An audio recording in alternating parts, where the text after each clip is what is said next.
Is we live?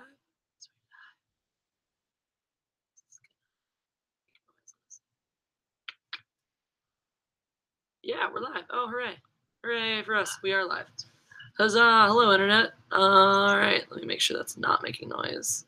That's good. All right. Is there sound? Is there sound happening? No. So play the thing. Huzzah. Hello. Okay. There's noise. No, don't do that. Just do that. All right. Whatever. Let's just reload that. Make sure everything's here. All right. Hello, everybody. We're here. We're here. So I'm gonna keep that one up. So now this will show us in real time as opposed to with a slight lag.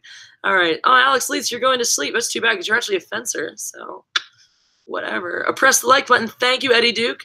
Hi, Hawk Tease's History Corner. Hello, everyone who is here. Mark Krell, Josh Merkbert, Angel Carrillo. All right. Cyborg Patriot. Simultaneously, your stream announces and a notification for Anna that comes through. Oh, yeah, Anna's going live really soon, guys. If you want to go to her stream, that's cool, too. She's starting, I think, in half an hour. So either way, I appreciate all of you, no matter what. Anyway, all right, guys, this is my friend Ivan Lee. Ivan is an Olympian, as promised. I promised you an Olympian. I delivered the Olympian. So yeah, we're gonna hang out. We'll do like normal live streamy things, but we'll also, Ivan will talk about being an Olympian and what that's like. And if you guys have any questions, by all means, hit those questions. We'll try to get to as many as we can. Obviously, we'll definitely get to super chatty ones because they're super chatty. Zira Kadif says hi, Ivan. Hi, how you doing? Hello. Yeah. You guys are also welcome to give him. Oh, today I'm here for the competition. No, he's in England. Is that our food? Oh yeah, we also just got Chinese food right now, guys. So hooray for us. So you guys, it was supposed to come like half an hour ago, but it came now. So you guys gonna watch us eat Chinese food. Hooray. Hooray for everyone who was like, guys, do a mukbang video. And you should multi-watch, and you can just toggle through the volume and see, like, Hot to His History Corner. I've never heard of the Olympian named Ivan Lee. What has he got of? Well, that's going to be up to you guys. Right, we got Chinese food. All right, and we got a super chat. Hot to His History Corner says, I've never heard of the Olympian named Ivan Lee. What has he got of? Cheers to you. Chat. All right, we have Chinese food now, so forgive us. We're going I've to also never be heard eating on of the the stream. Olympian named Ivan Lee. What has he got of? That's for you guys to decide. So if you guys want to give Ivan a fun nickname, you're more than welcome to do that. We give people nicknames on the live streams. Yeah, okay. like Steven Bratsko is Dr. Steven Prostitute. And okay. You probably won't get a name like that. No, George Porter's Gandalf. Okay. Yeah, Alice Chamberlain's Gigglebutt. Okay. Jamie Fife is Jaminatrix. Yeah.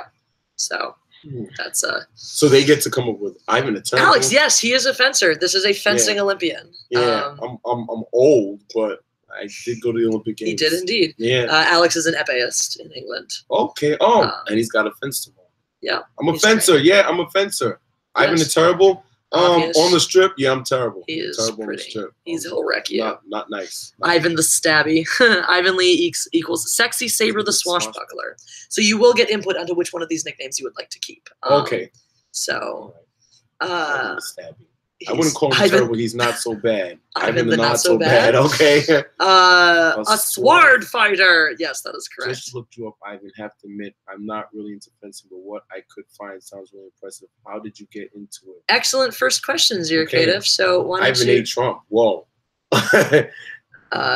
Yeah, probably not that one. Sorry, old school Germany. Not going down like that. Okay, so I got into it. My mom.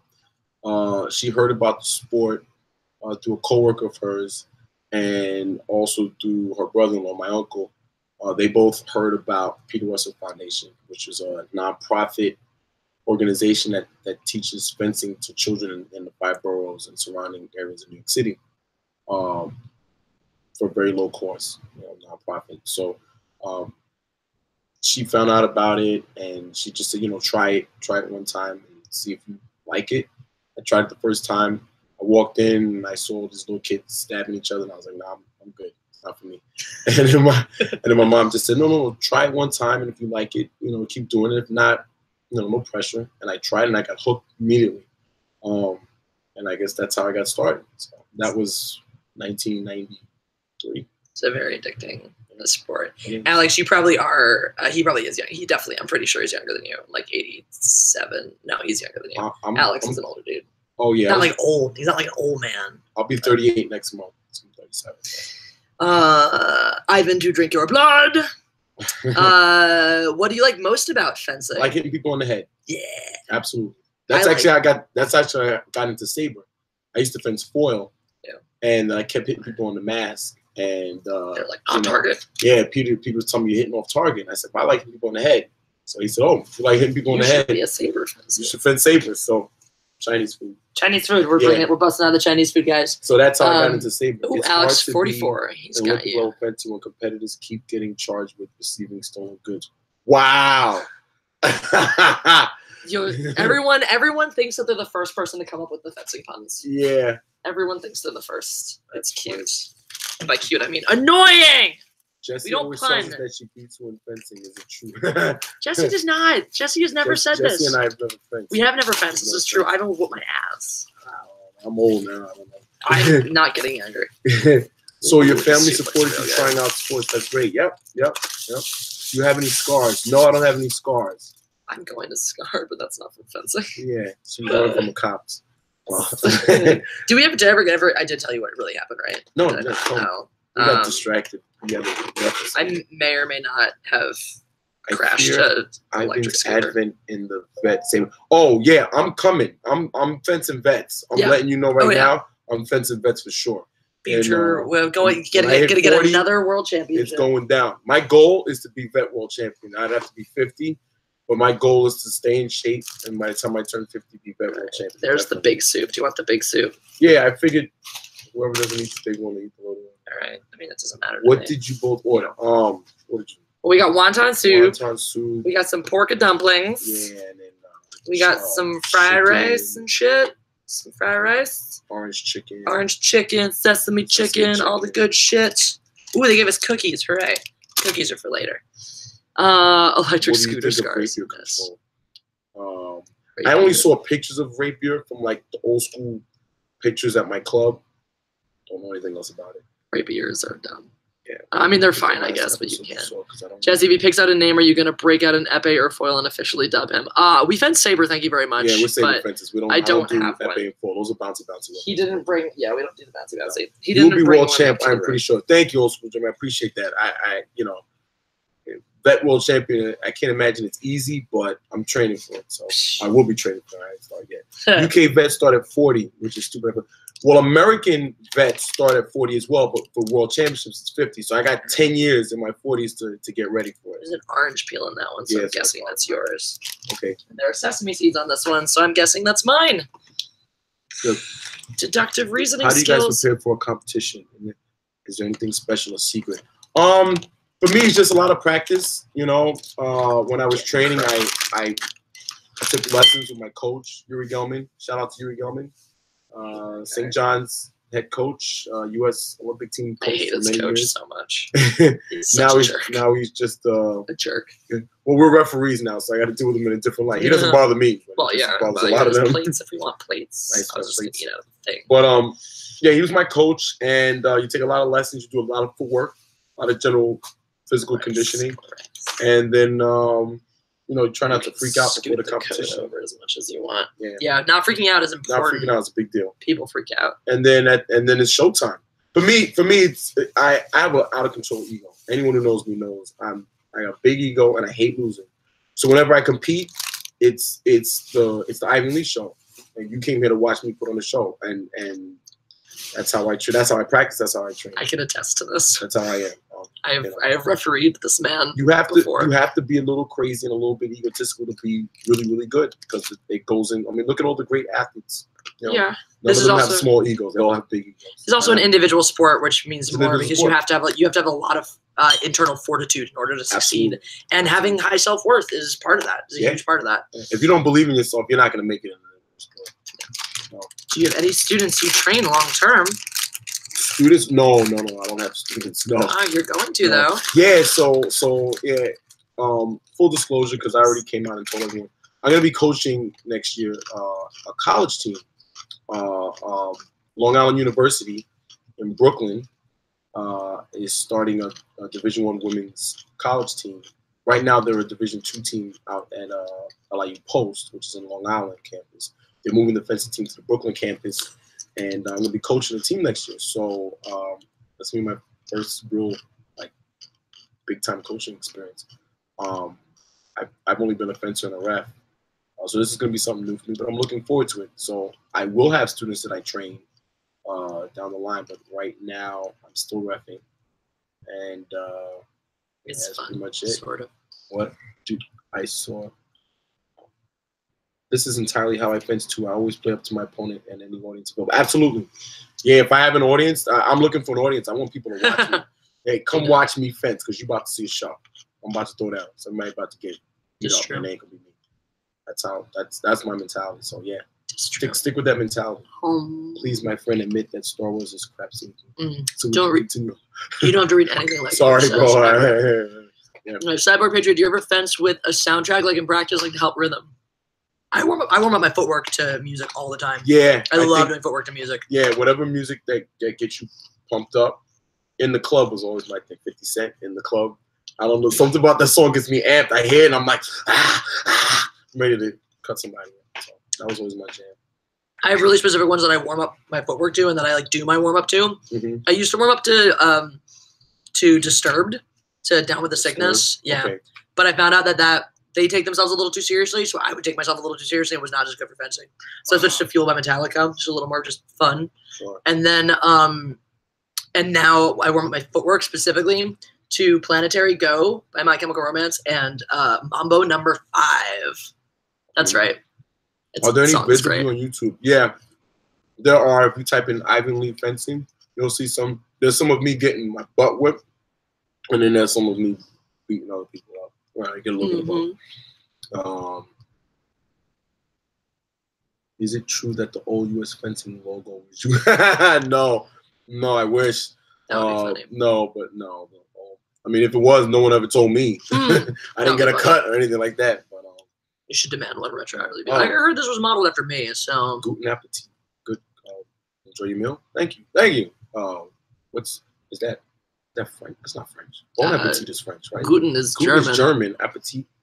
So danke schön. There you go. I use music, the soundtrack to the Seahawk.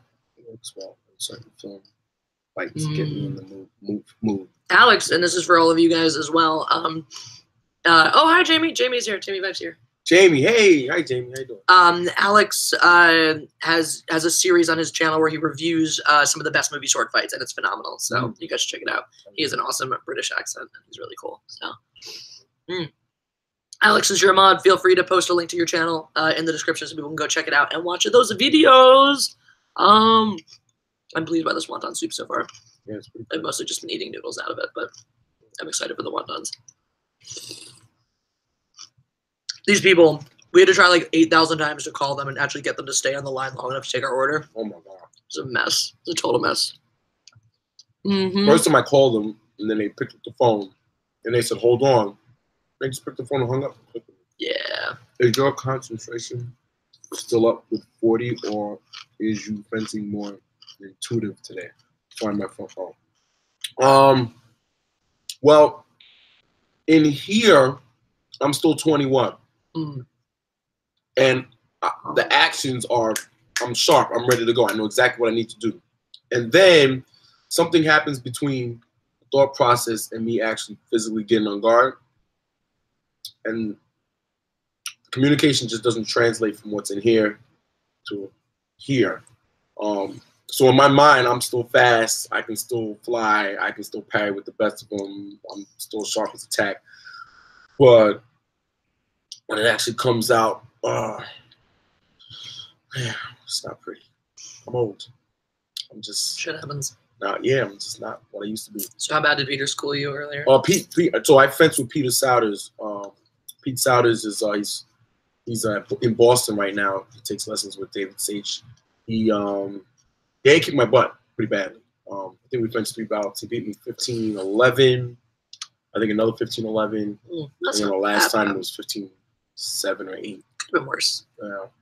Oh wait, the last one was pretty bad though. The last my legs were shot, but the last one I had a little energy in the first bout. Fair.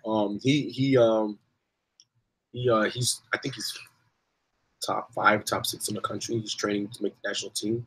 Then he's a couple results, or maybe one good result away from making the team or being on the team. He's here coaching this weekend. We have a kiddie tournament. He's here coaching, and he wanted to get some training. And he asked me if I'd bring my stuff in training. I said, sure, why not? I'm always down for it. Is Ivan a geek gamer too? I'm not a gamer. I'm sorry. Someone wants to know if you watch The Walking Dead. I don't watch The Walking Dead. I want to. I'd like to start, but no. Sorry, dude. No Walking Dead here. You guys watch me? I don't watch Walking Dead. I do not. Am I late? You still look very young. I still look very. Thank you. Oh, that's because I shaved my head. I'm 37, so I'll be 38 next month, March 31st. Hooray. Happy almost birthday. Yeah, but I mean, thank you. I still look young. I mean, I'm not. I'm 37. My knees are about 46. My back is about 51. But yeah. Thank you for the compliment. We may Anna have to go get food now. Watching you guys eating makes me hungry. We have so much in common. I'm 21 in my head too. Maybe we should switch that. See, no. See, Alex, I was with you until you said that. I ain't doing that thing now. Target area is the whole body. The whole body. Can I say that? Can I do that? Yes, you can say whatever you want. You can tell everyone to go fuck themselves. Okay, great. Yeah. Target area, whole body. Not down with that. So yeah, no. He doesn't want to get hit in the schnutz. Nah. So we're not doing that bait, but yeah. What? Describe me. Oh, you have to leave. Okay, happy early birthday. Thank you, Randall. Thank you. No epee. Yeah, old school Jeremy. No epee. Not happening. Not up to the epee. That's not. Foil, I don't want. I actually fenced foil for 2 years before I switched to saber. I wouldn't mind fencing foil, but I'd fence epee before foil. Foil's stupid. It makes no sense. The distance in foil doesn't make any sense. It doesn't bother me, but epee is just suicidal with me. Sorry. Foil's stupid.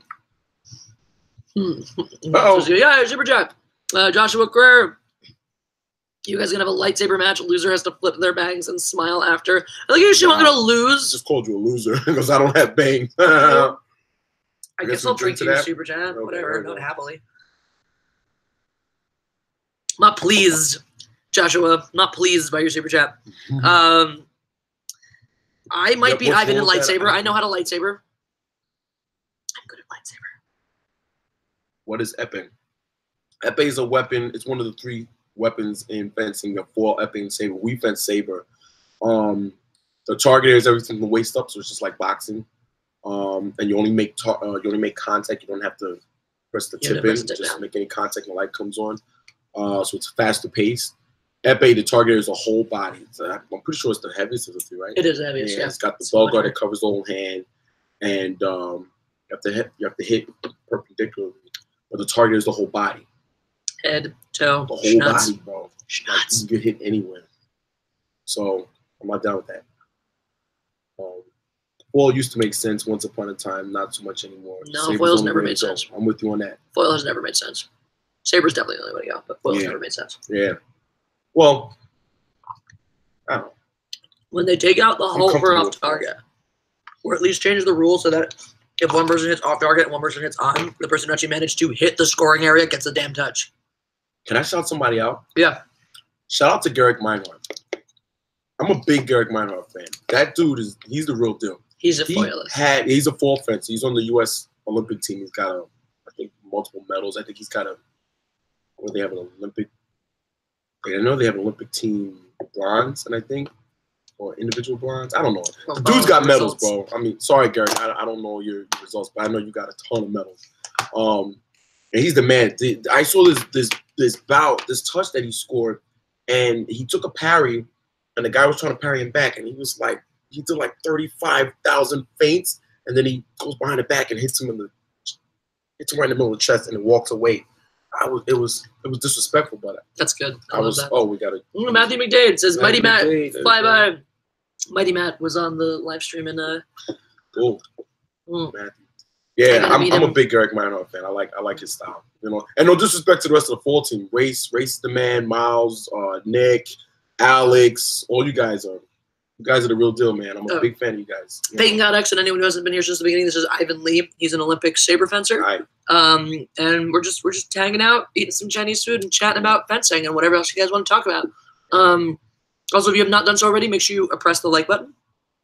We don't click the like button. I mean, we oppress it. Press it. We oppress it. Yeah, we're into oppression here. Against its will. Sorry, I didn't catch your name. Ivan Lee. IVANLE. Did you guys see the or that's they spell it wrong? I did not. I'm behind on the Orville. Sorry. It's a really good show though. Did you ever watch Star Trek? You ever a Star Trek fan? Or no. Of course not. I know that's like 0% nerd right here. I don't even know how we're friends. Oh, my emotion. Saber. Mm-hmm. Gotta press the. I pressed the women. Oh. Excuse me. We believe in equal oppression here. We oppress the people. Thank you very much. The people. Yeah. But anyway, yeah, shout out to the men's full team, man. Those guys are legit, man. I'm very impressed with what they do on the international stage. Oh, I nearly forgot to ask this. Who are Ivan's thoughts? What are Ivan's thoughts on chariots? All right, Hodgkin's history corner. Like, just the vehicle? What are your thoughts on chariots? The vehicle? Like, a chariot. I have thought on it.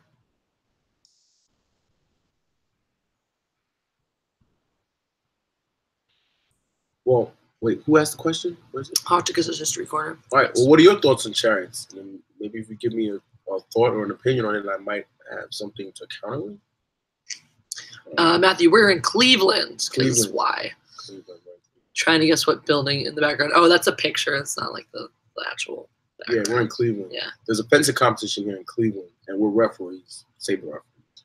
Mm-hmm. So, yeah. Hodgkin's loves chariots. Oh, I'm crying. Chariots, what? yeah, I don't know. I love them, okay? I made them so confused. You love chariots, okay? I mean, chariots are cool. Hodgkin's likes historical things, like chariots. Oh, I see what you're saying. Okay, hey, chariots are cool for me, you know. Well, if we're going all historical, do you fancy horseback? Okay, so I only rode horseback, I think, once or twice in my lifetime, and it was a painful experience.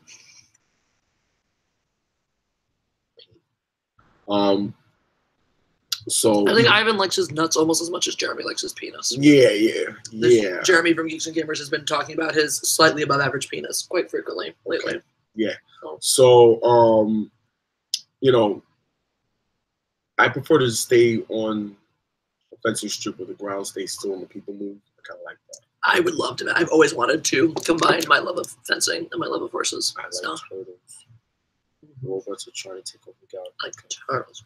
He's what? Does fencing attract the lady? Horses are great. You know, it's funny. I never really paid much attention to that, like getting attention from the ladies when fencing.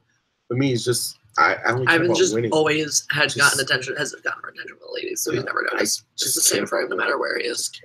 Winning that's such a Derek Jeter answer, right? Just as long as you win. Nah, I mean, really, that's all I cared about. I mean, if people like me because I'm a good fencer, that's cool. But for me, it's more important for me to be nice than to be important. Because, I think you see a lot of people are successful in the sport, but then they leave such a negative reputation. And then people always go, yeah, that person was a good fencer, but he's such a jerk. Yeah, I would rather people say, he was a really good fencer, and he was a really nice guy on top of that, So I try to be nice to people. I think it's more important than being a good fencer. And besides, I mean, I had plenty of time on the strip to be a jerk to people, and I was. But off the strip, I always try to be nice to people. Off the strip. On the strip, I don't really care. Like, if you don't like me, too bad. On the strip, I'm trying to beat you, and anything I got to do to beat you, I'm going to beat you. So I don't really care about that. But off the strip, always try to be nice to people. And whatever happens on the strip stays on the strip, and then you move on. Yeah. I like that. Sometimes he's not nice when he's reffing, though. Well, when I I try to be nice to people when I'm repping. I just have a low tolerance for stupidity. Really low tolerance. Very low tolerance for stupidity. Possibly reacts to stupidity with unreasonable force. Unreasonable. Oh, sorry. I just like to call it sarcasm. Because really all I'm doing is being sarcastic. Will Becker. About Will. Will and I had a nice conversation today. That's good. We talked. I'm happy for you guys. Well, one thing about me though, if I deal with something on the strip, I'm done with it and I move on. Like I'm not gonna hold anything personal. I don't have anything personal against Will. You know, whatever happened happened and it's done with, and I moved on. I don't hate the guy. You know, there's no one that I really hate. Old school Jeremy says, but always impeccably dressed. Oh, thank you. Yeah, I also think it's also more important to be well dressed, especially now. I'm wondering about old school Jeremy's real identity. Oh, it's probably Jeremy that we know. Not a Jeremy. He is okay. So he is a Jeremy parody account of, or she. I don't even know. You could be a female of Geeks and Gamers.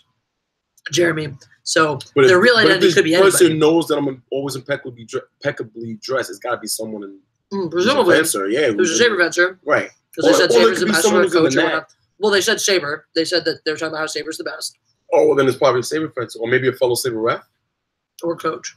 There is another Saber ref who does watch sometimes, but I don't know if he wants very It could be someone named Jerome. You know Matthew Bush?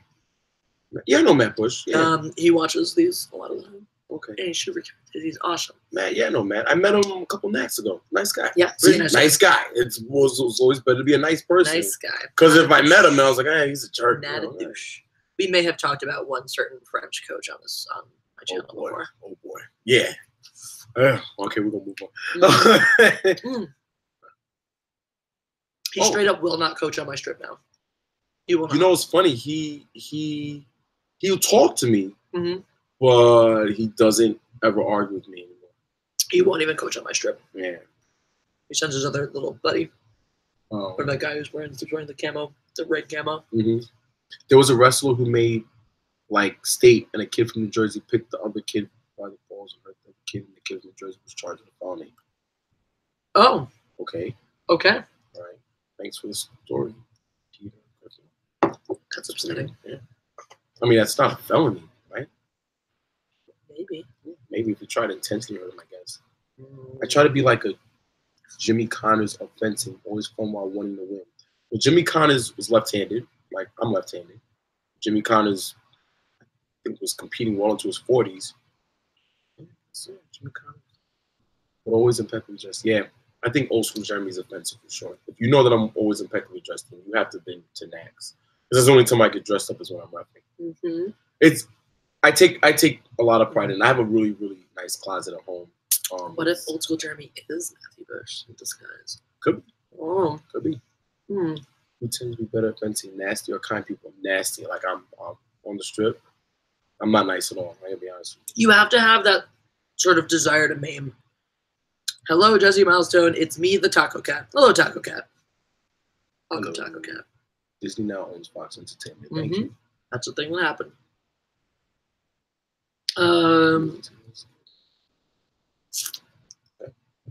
Ooh. Ouch. I get it. You're the goddamn Taco Cat. Hooray for you, Joshua Tika. Taco Cat's a palindrome. Did you know Taco Cat's a palindrome? Yep, it is. It's a good one. Like race car. Also, not a palindrome, but Toyota. Not a palindrome, but go hang a salami backwards is I'm a lasagna hog. Not a palindrome. But no, but it's a great funny thing. It's just a great thing to know. Great thing to know. References an older fencers by name. Used to train with Bruce Dickinson. Oh, that's cool. He's the guy who was in Iron Maiden. Bruce Dickinson. He was épée fencer who was also in Iron Maiden. In Iron Maiden. Cool. He's alive, right? He didn't die or anything. Thanks, Joshua Tika. Cool. Did you know that Joshua Tika is the Taco Cat? Yes, old school Jeremy. In fact, we've been informed. Thank you. Disney will own the entertainment world one day. They are working on it. And at some point, they're going to have to run into like antitrust laws. Eventually, I would think. Eventually.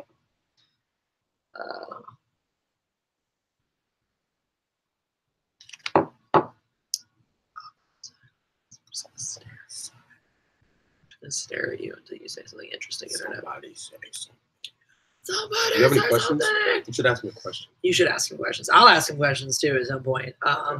Oh, do you guys want to hear the story of how we became friends? Oh boy, that's funny. Always a good story. That's a good story. Okay, so we were at a NAC. I don't remember the NAC. She probably remembers the NAC. I don't. Baltimore, maybe. It might have been. I don't know. It was a NAC, and we were at lunch.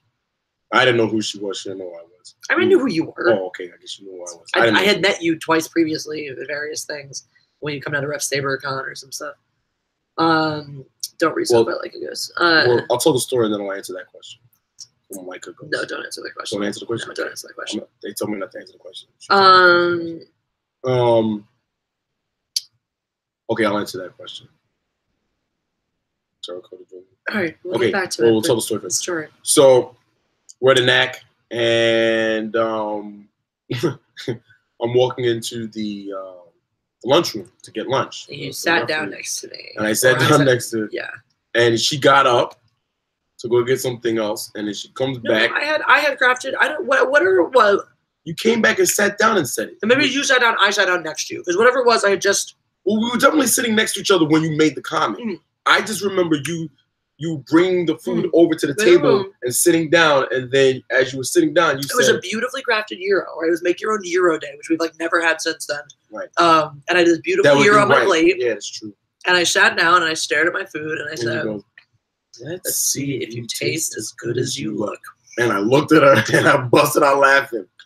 And we have been friends ever since. Every time I see her. As a matter of fact, we frequently walk over to each other in front of youth fencers and whisper in each other's ears, "Let's see if you taste as good as you look." It's safe sport now. It is, but we do it Back then, it wasn't safe sport. There was no safe sport. There was no safe sport. Safe sport is a thing that means that you go to jail for sexually harassing children or something. Sure. Because it's illegal, I guess. I don't know. Whatever. What type of health workout regimen does an Olympic saber fighter have? Does negative or positive emotions have any impact on getting a win, such as competing angry versus sinning? Thanks. Yes. Terracotta Dreaming. Okay, that's a great question. When it comes to working out, I'm a little OCD. Well, at least when I was competing, work out a lot. I wasn't much of a health food person, but I worked out a lot. General physical stuff, running, exercising, lots of footwork. Footwork is everything. If you have leg problems, you have fencing problems, you have leg problems. So I always try to make sure I had, kept my footwork up. So I do a lot of footwork. I think having there's a mental aspect to fencing that a lot of coaches are not prepared to address with their students. They don't know how to handle it. And so, I always tell people being nervous is part of the game. You're going to be nervous, right? Being nervous just means you care. Right. It means you're alive. Yeah. Right? Like if you're dead, you can't be nervous. If you're high or drunk, you're not going to be nervous. If you're crazy, you're not going to be nervous. So if you're nervous, it just means you're alive, you're sane, you're sober. It's perfectly normal to be nervous. I hear coaches all the time tell the students, "Don't be nervous. Don't be nervous." No, you should be nervous. That's how you know you're in your right mind. You can be nervous. Just accept the fact that you are nervous and control your nerves and don't let them control you. I think that's the key to being able to perform in a high pressure situation. And not just fencing. That's for any sport. Just know. And I think when you train the way that you compete, you're going to train the way you want to train the way that you compete. Because if you train as if it's the gold medal bout at 14-14 every single touch, then when it actually happens, you don't feel overwhelmed. Yeah, you're ready for it because you've trained under that mental pressure so many times. So yeah, terracotta dreaming. Yeah, I think having a positive mental attitude, believing in yourself, and training that way so that you're prepared for the big moment. I think that's a big deal. It's a big deal. Mm-hmm. Thanks for the question. Try fencing. I was going to add, I actually think that the best mindset for me personally when you're fencing is, I think about like a Sith. A Sith is the most powerful when they give into their anger and learn how to control it. Mm-hmm. If you give into your anger and it controls you, you will fuck up like crazy. And every mistake is going to get to you and wreck you. if you use your anger as a tool to succeed, you can do some damage. Sure. Do a lot of damage that way. Can a fencer handle an unarmed martial artist, especially when one is training karate? Nah, bro. Well, it depends on the circumstance. Disciplines, yeah. It depends on the circumstance. Do I have a stick? Is there anything nearby that I can use to create distance? If so, maybe. I mean, you give me a stick. You give me anything. Also, but the question is kind of open. It's not specific. It's like handle them in what? Handle them in fencing or handle them in karate? You know what I mean? Like, I'm not going up against someone who's trained in karate just because I'm a fencer. But there's no guarantee that someone who's trained in karate can beat me in fencing. You know, it's just two different. Any particular of weapon fighting style or sport, staff, nunchucks, katanas, etc. So a fencer couldn't pick up one of those weapons and just be good at it. The same way that someone who was skilled with nunchucks couldn't pick up a saber and be good at it, or a staff. You know, a staff can go. They're different skill sets and they have different elements to them. Now, as far as a katana goes, a fencer can pick up a katana and learn how to use it correctly. Now, once you learn how to swing it, though, and again, you're talking about like one versus the other. Like, I couldn't pick up a katana and be good at a katana, but if you gave me a fencing sword against someone with a katana, a fencer's actually going to beat the katana most of the time, because a katana, it's a heavier weapon, it's a weighted weapon, it involves pulling back, and every time you pull back your arm to make a swing, I can smack you on the wrist. I can cut up your wrist. I can do damage to your wrists, to your arms, to the exposed body parts that you're not controlling. I don't have to just deliver a killing blow immediately. I can stay at a distance and break you down. Exactly. Yeah. Now, if I'm going sword against nunchucks, if the person with nunchucks is good at getting inside my distance, I'm toast, because they are going to be lethal with those at a short distance, and my sword isn't going to do anything against them. If I'm nunchuck against nunchuck, I'm not trained in nunchucks, so nunchucks are going to whoop my ass. I see someone with a nunchuck, I'm running. Pagan God X says, I'm convinced Jesse can whoop a lot of ass, stick or no stick. Thank you. I also train in Krav Maga, so I'm fairly proficient hand-to-hand. Ivan also has a day job, by the way, so he could probably kick your ass in several disciplines as well. Yeah, I don't know, man. I'm old. Ivan is not just a cop. He is a cop that trains cops. Yeah, I'm an instructor at the police academy. Yeah, so that's what I do. So obviously he's racist, as you can clearly tell, because all cops are racist. So. Yeah, I'm racist. Super racist. He just kills unarmed black guys all the time. That's what he does. What we do. That's all he does. That's all we do. Actually, one of the reasons why I went to work at the police academy is to try to be a difference maker, try to shape the way that young officers think about people. Because I think it's very important that in a job like law enforcement, you have to be very neutral. Mm-hmm. You have to look at every situation as that one situation. You can't just put people in a group and just assume that they're all the same. You can't do that. Not in law enforcement. It's lives on the line. It's the kind of profession where if you have a bad day, people lose their life. A bad day for an athlete. A bad day for an athlete, they lose the game. A bad day for someone in finances, the company loses money. Okay. A bad day for a first responder, someone loses their life.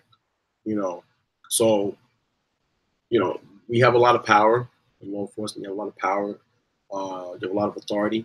And I think it's important to respect that authority and not abuse it. You got to take your emotions out of it. You have to take your prejudices out of it. You have to look at every situation, as it is, and step back and think and use wisdom instead of just using your adrenaline, rushing into situations. That's how people get hurt. And in any law enforcement agency, number one goal is to preserve human life, keep people alive, whether they broke the law or not. If someone breaks the law, our only job is to take them to see the judge. That's it. It's not to enact revenge or to take out our frustration. That's not what we're there for. And so that's the message I try to get out to the recruits, which is one of the reasons why I went there. But I practice Taekwondo and karate. Okay, cool. Yeah, I have a friend. Can I shout out my friend? Yeah. Nia Abdallah. She's from Houston. She's an Olympic silver medalist in Taekwondo 2004. A good friend of mine. She's good people. Cool. And she trains people now. I was just saying something about rarely use anger, use controlled excitement of danger and risk, blended with the fun of appearing to do nothing or to be effortless. It's a complex physiology and difficult to maintain. That's why you're a Nebe fencer, because you overthink this shit. When it works, though, it is unstoppable and utterly infuriating to your opponents, often doubly so because they often still like you and enjoy the experience in spite of themselves. Yeah, have you seen police corruption? No, you know, I've been on the job 11 years. No, I spent the first 6 years in transit in the subway. I worked alone. So, you know, I was by myself. And then the last 5 years as a police academy. Alone means, guys, it means by yourself. By yourself. And I've been at the police academy. So I gotta be honest with you, I've had a pretty, I don't want to say easy. It wasn't easy, but I've had a pretty safe career. Nothing crazy. I haven't really seen a lot of crazy. I mean, I've seen some crazy stuff, but nothing like that you would see on those television shows, you know, where they have all these stories, these plots that they come up with. Joshua Teague says, I wish more police officers tell your type of perspective because I keep hearing that cops are like legal gang members. Yeah, I mean, you know, it's, you know, I think what's hard for people who are not in law enforcement to understand is that there are many different law enforcement agencies around the country. Some are state, some are federal, some are local, local. You know, when I say local, I mean like one town, 5 people. You know, it's really local. And then you have some big cities. You know, I work in a major city in the U.S. and it's a lot of offices where I work. So it's, you know, there's just so many different agencies, and we don't all have the same policies. We don't all have the same laws. We don't all have the same rules and regulations. You know, and because of that, people, you know, what we do where I work, people do things differently.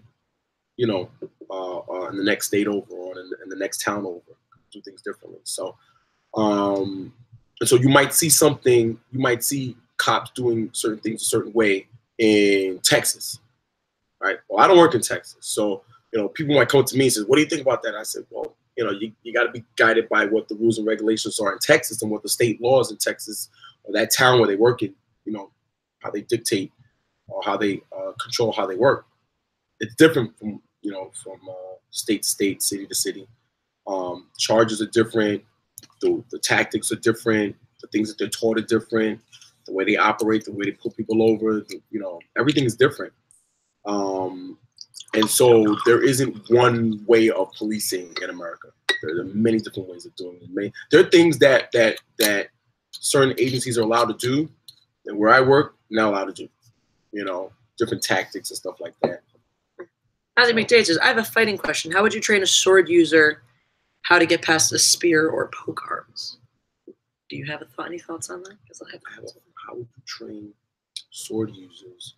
How would you get past a spear or poke arms? Get past? What do you mean get past it? Where are you trying to go? Like if you're fighting someone with a spear, how would you defeat someone attacking you with a spear? Why are you fighting nobody with a spear? So the answer to that is all about distance. Distance. It's the same kind of thing. It's like when you watch infighting, or it's even more pertinent in point weapons than in saber. If you are the shorter person in a point weapon, since they have to hit you with the point, Pokemon gotta stab them all. Gotta stab them all. If you use a you shield. have to hit like with the point. So if Ivan and I are fencing a point weapon, Ivan has a much longer reach than I do. His arms, his wingspan is... My wingspan is 6'7". It's absurd. 6'7". I'm Ivan 5'9". Is not 6'7", yeah. So I'm 5'9" tall. My wingspan is 6'7". So he's got ridiculously long arms. So if I was fencing a point weapon like foil or epee against Ivan... That's how long my arms are. The best way for me to defeat him would be to try to move his blade away and get inside of that danger distance. Because the only part of a point weapon, same thing on a spear, that's really causing me lethal danger is the tip. A spear has a point on it. You can bludgeon someone with the side of the spear, but it's not made for that. It's also a little more unwieldy in that regard. So all you need to do is get past the tip of the thing. So if you have a bladed weapon, all you have to do is one well-placed parry to move that aside, get inside that, right? Stay inside that distance. They have to back up and move out of that distance in order to hit you with it. Yeah. I like keeping people far away from me. Well, because very few people have longer arms than you. Yeah. But if someone shorter gets within your wingspan, now they have the advantage because they have more control in that distance. You have to move your arm back now in order to get your best angle.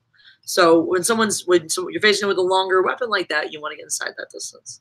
So, yeah, I agree. Nick Roots says, I'm of the mind that anyone who swears an oath, i.e. police, lawyers, politicians, and so on, should be held doubly accountable if they are convicted of a crime. Couldn't agree more. I agree 100%. Couldn't agree more. Your job is to uphold these mandates. Absolutely. And if you yourself are guilty of not only not upholding them, but violating them yourself, you 100% should be made an example of, because you are the example in society. Absolutely agree. Yeah. Yep. Hawkins History Corner says this question needs context. Does the spear wielder have a shield? What sort of polearm? Poleaxe? Oh my God. Go to Hawkins History Corner if you want to hear about stuff like this. And we drink to you, Octagus, and your super chat. I have politics on the list. Yeah, I think they mentioned politics. Yeah, because I mean, essentially, all those jobs, what they have in common, as the person who made that comment, Nick said, you're swearing an oath. You swear that oath. I swear. I made an oath. You know, when I came on 11 years ago, I swear an oath that you're going to uphold the Constitution. I think they all start with I swear to uphold the Constitution of the United States and uphold the laws of the state of wherever state and the city of wherever city you're in. And, you know, so help me God. Once you make that you swear that oath, you're in. What's this one? It's blue? It's also a super chat. Okay. So don't know that much. That's why I asked. Matthew, you should definitely check out Hawkins' History Corner. And because he has a lot of different information on stuff like this. So by all means. Yeah, once you swear that oath, that's it. You have to uphold everything that you say you're gonna uphold. So yeah, you should be held accountable. I agree. Yeah. Law enforcement be very rewarding. If you take your job seriously and do your job the right way, it'll be very rewarding. It should be. I think that's the way it should be. I think a lot of people, and it's not just in law enforcement. I think, you know, we see it in fencing. I'm sure you see it everywhere. People that are just looking for attention, they're looking for control and power over people, and they abuse it, and that's not good. I don't like it.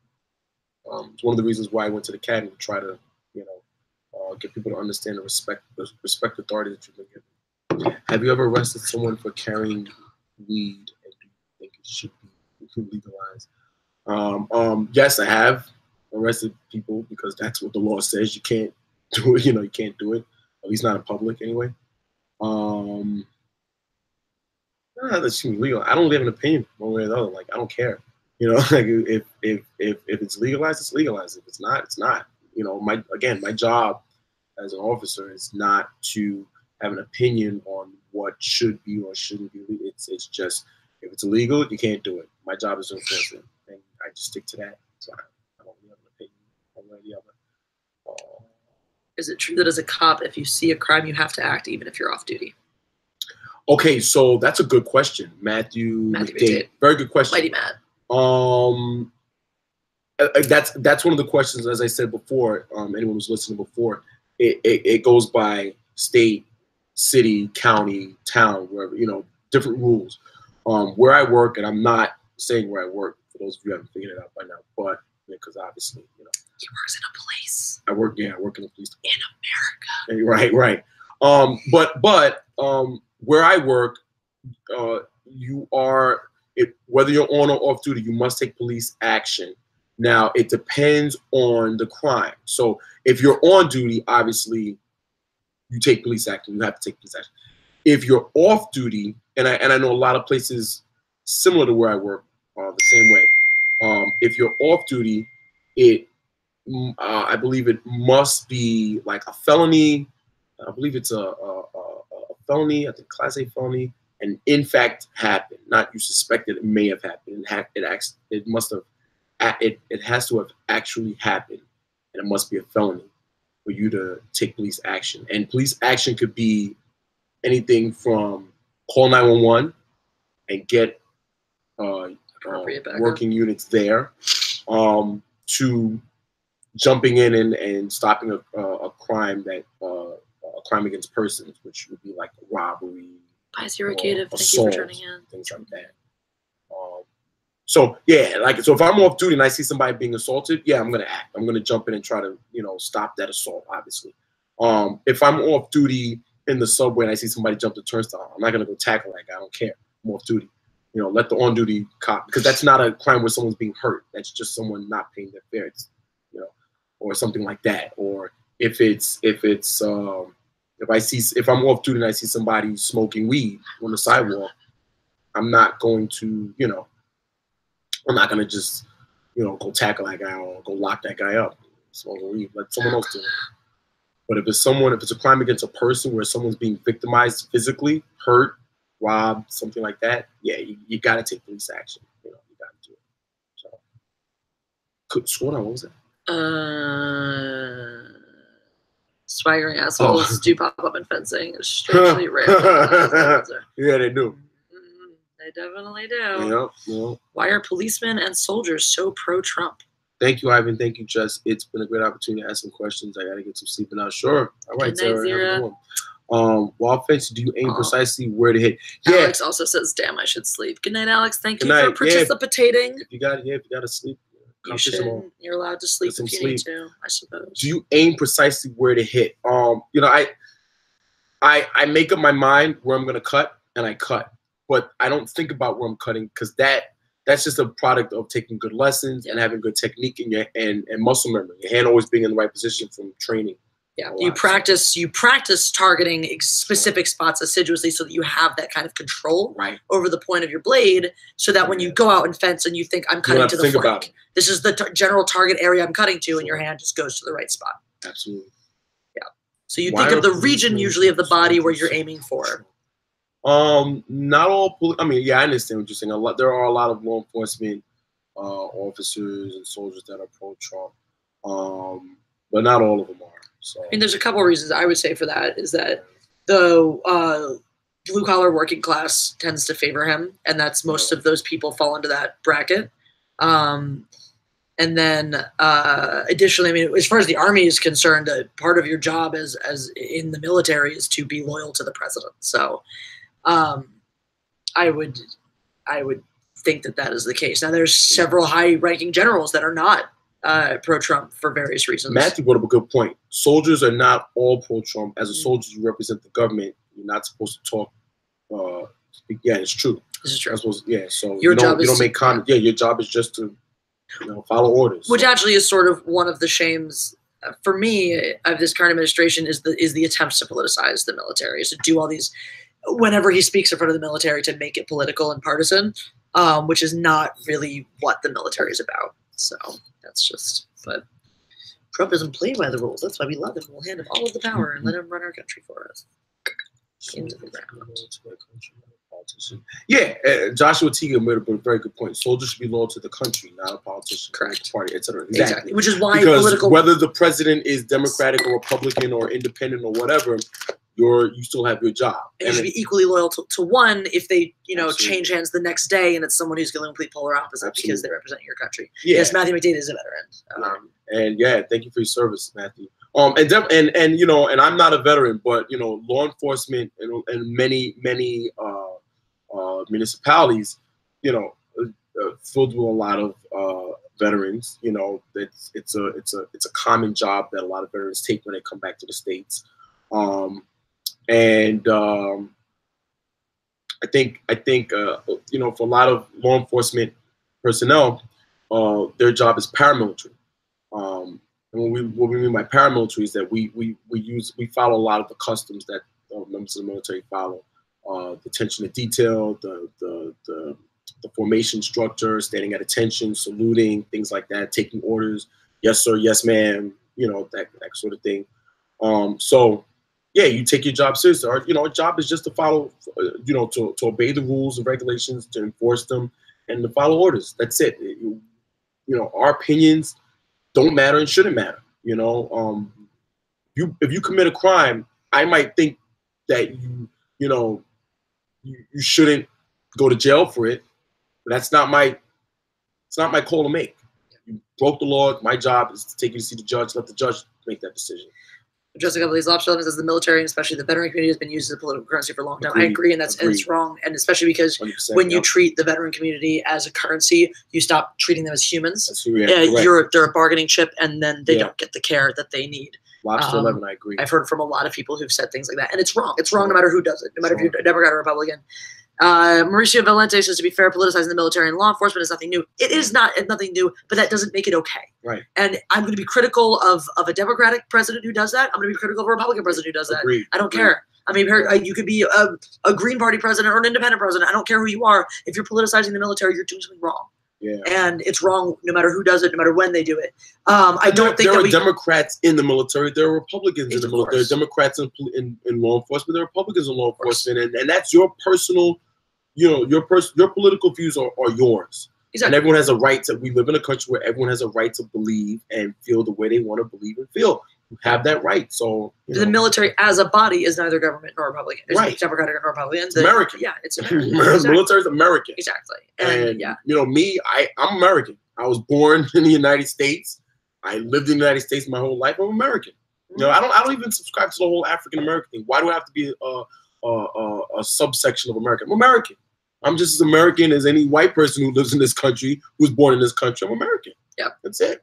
And as an American, as a proud American, I reserve the right to criticize my country, criticize its leadership, criticize its history, know its history, talk about the history, But I'm American. That's it. I'm black.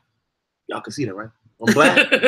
I'm black, but I'm American. I don't even, I'm not a big fan of the phrase African American. I'm gonna tell you why. Because there are white people who are born in certain African nations who currently live in the United States who can claim to be African American.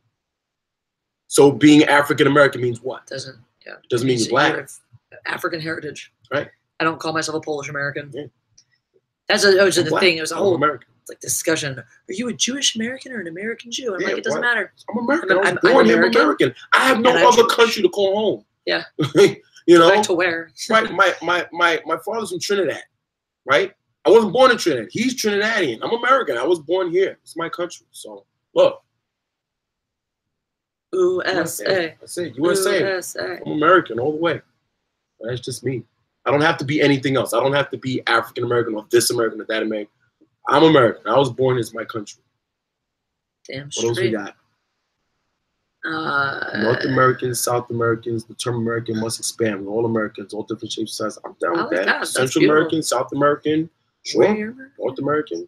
When people outside of the USA refer to America, they are referring to the Americas. They refer to the United States of America, right? No, when people are outside of America, people outside don't refer to America as the United States of America. Only people in the USA refer to America as our country. Right. People in Central America, in South America, right. In North America, in the other North American countries, it's America means they're home too. The Western Hemisphere. They're part of America. Right. And we're the egotistical assholes who are like, nah, we're America. We are America. We are the USA. I'm from this country. I'm USA all day. All day. Ivan, how many media are pro-Trump? Oh, don't worry about that guy. He's always also no. There isn't one pro-Trump media outlet because Fox News isn't news. So yeah, right. It's actually not. It's technically not a news source. Like it's not legally does not legally meet the specifications to be a news outlet. Republican. I'm a junkie. Been married a while. Yeah, wow. Go big and got it. A lot of national pride. We always say we live, we love, we laugh. Oh, that's true. Amen to that. America means USA and Europe. Interesting. Okay. It could be. Yeah, I guess they refer to us. It's funny. A lot of Europeans, they refer to American as a language. They think what we speak is American. And then the British people speak English. Yeah. They speak English. Did you fence against South Korea recently? No. I've been retired 11 years. 11 years? 2008. Yeah, 11 years. I've been retired 11 years. I stopped fencing after 2008. I haven't fenced against anyone from South Korea in a while. And I don't want to. Them dudes don't play around. Those dudes can move. They're serial. Okay, these guys are typing. Did I miss something? It's okay. You know what? We're not going to get everything that's happening. America versus Merca. Big difference. True. Wow. Okay. You're not wrong, my friend. You're not wrong. I remember seeing the U.S. fencing. I believe they were fencing South Korea. Yeah. I fenced some Korean fences in my career. And one thing they all had in common, they all made me work. They could move. The South Koreans move. They have very good footwork. They move very well. up and down the strip. So it's always you're always in for a fight when you're fencing a Korean. Junior has a drill that he calls the South Korean drill, or the Korean drill, because he stole it from the Koreans, and you die when you do it. It's terrible. It's terrible. I make my students your do legs it are burning. Oh my god. Yeah. Oh my god. What's with the South Koreans? They take things to another level. They really do. No argument here. They can move, man. They can move. I think they just focus a lot on their footwork and their conditioning, and it shows. They move very well. Matthew McDade, bedtime. Good night. It was fun. Team America. Right. Fuck yeah. America. Fuck yeah. Coming again to save the motherfucking day, America. Look at this one. Joshua fuck yeah. I speak Spanish, Peruvian Spanish. Way, yeah. Too many non-Peruvians. It sounds funny. You know what's funny? So the Spanish team, when I used to fence, the Spanish guys used to say that they didn't understand the Cubans. And they didn't understand the Mexicans. They didn't understand, like, people from they all speak differently. I ran into Jose Hernandez in the airport, and it took me a full minute to realize he was speaking English to me. Who? Jose Hernandez. Yeah? Yeah, he was weird. I was like, English? He's like, yeah, I'm English. I'm like, oh, shit, you are talking English. You didn't have a – he's Puerto Rican. He was like, you have an accent. They said they didn't understand a lot of people that speak Spanish. Took me a minute with Jose, but he's fun. But I guess that's kind of like us and Brits and Australians. I speak Philly. But they understand. Awesome. If I get drunk enough, I speak Australian too. Bedtime was good night. All right, Matthew. Good night, Mighty Matt. I think South Korea takes capitalism and competition to the extreme, man. Yep. Oh, Miami Cubans speak fast, like Marlon Brando and like Marlon Brando. So wait, they speak. Are they speaking? The Spanish team said the Cubans speak super fast. Do they speak like Marlon Brando from The Godfather while talking fast? So like if I talk like this, because that sounds just hella confusing. Or is it like one or the other? Because you speak East Coast. Jersey accent, North Jersey or South Jersey, because there's a difference. There's a big difference. Jersey. I just speak Philly. I'm Brooklyn. Born and raised in Brooklyn. Living in La La Land. I think the wall's a good idea. Waste of money. What do you think? It's a waste of money. money. Yeah, of course. It's a waste of money. Everybody knows it's a waste of money. Different kinds of, also like see-through barriers are better build a wall, anyway. People will find a way around it. Or underneath it, or over it, or through it. Like. And what's the wall going to do? Go from Florida all the way to California? Come on. No, it's ridiculous. There's so many areas that don't actually need one. It's just a waste of money. Right? Florida doesn't have a border with Mexico. It doesn't. There's a border with Texas. Texas. Yeah, Texas to California. What's it going to go from Texas to California? That would cost bajillions of dollars and in many areas be useless. Exactly. Yeah. So sorry, it's a waste of money. It's a political campaign. How was he trying to cash in? He probably has a contract, a building contract with some company. You know. Where is that hair flip? There you go. Sorry, no, my hair just looks really good right now, so I'm not messing with it. So, okay, here's the thing. So this is one of the people that likes him. Presumably so, and for fun too. Did you see the poll on the community tab? So here's the thing with the hair, right? I mess with it so much because I look at it, and then there's something wrong. So as I talk, it moves around, so I have to go fix it, right? And then I fix it, and it doesn't look right. So I got to flip it in my face again and fix it again until it looks right. So when it looks really good like this, like if I get it, oh my God, I mean, look at it tonight. It's just like on fucking fire. I don't want to mess with it because it looks so good. So I got to get riled up about something so that it gets out of place on its own. So then I got to start fucking with it. There you go. So yeah, you'll like there's a poll right now on my YouTube about. I don't have that problem. We all. Some people hate the hair. I get comments every video that are like, "I can't stand it anymore." You need the flock of seagulls here. That's what. What is okay? How do I flock of seagulls it up? Yeah. Let me get some visual reference here. Hey, Mindless, what's up, Wild Man Beyond? Google flock of seagulls. Yeah, I feel like isn't like cray like this. What is the flock of seagulls hair? I'm drawing a blank right now. Or is it the more? All right, flock of seagulls. Yeah. Oh, it's the yeah. Okay, here we go. We're gonna do it. I mean, I can't really. Here we go. Okay. There we go. Flock of seagulls, guys. Flock of seagulls. Well, yeah. There go. Trying to get the little edges, That's like as little, close as little you're gonna horns. get. It's pretty good. It's not bad. There's so many things I can do with this hair. Spanish is one hell of a language that even we don't understand. I live in Cordoba, Argentina, and I can understand the things Spanish guy may say. It's crazy, the difference in the dial. You're a bad influence, Jesse. I took that poll now. No, banging on X. Remember how that poll ends in you dying if you take a shot whenever I flip my hair? Dying. Israel. And I ran. You know what I find interesting about Israel? What? That is a small country. Yep. In the Middle East. Yep. It's surrounded by countries unfriendly where the people share a different faith in them. And no one's ever been able to overtake that country. Yeah. No, I mean, think about it. Look at all the countries that have gone to war against Israel and try to take Israel down. And look no at the history of Judaism. Oh. The entire history of Judaism, going back deep into the Torah, is we are these tiny little people. This massive nation tries to destroy us. Yeah. And guess what? If you look at many of those massive nations, many of them don't exist anymore. Many countries have come and gone and crumbled, and the Jews persist. We persist. And by the way, El Al has the world's greatest airline security. They do. That is true. Jacob Wagon, a little some only came for them hair flips. Well, you came at the right time because we're flipping away now. Guys, press that like button if you have not already. Obviously, he's not flipping anything. He could flip his balls for you later. What? No, you not. That's pornographic. We can't. Okay. Do that, Oh, we are gonna drink for Jacob Wagon. Okay. All right. There we go. Okay. Yeah. No. We need the what? Stream. We need the 2000s Thank back Mossad again. For their service. Thank you, Mossad. We need the 2000s back again. I think it was 2019. That's a great question. Or maybe they're talking about the decade from 2000 to 2010. Was that fun? Was there fun things that happened in that decade? For me, yes. That was my entire career. My entire career took place. My entire career was between 2001 and 2008. I think that was like the heyday of mainstream hip hop too. That's when you had all that like weird, don't give a fuck stuff. Like Baby Got Back. I like 90s was good, but like late 90s into the early 2000s was a great era for music because you just had all like the fun, the pop punk. Like that was the heyday of pop punk, and pop punk to me is one of the most fun eras of music. 100% correct. Period. They all tried. They all failed. Egyptians, Babylonians, Assyrians, Persians, Romans, Germans, Russians, etc. They all tried. They all failed.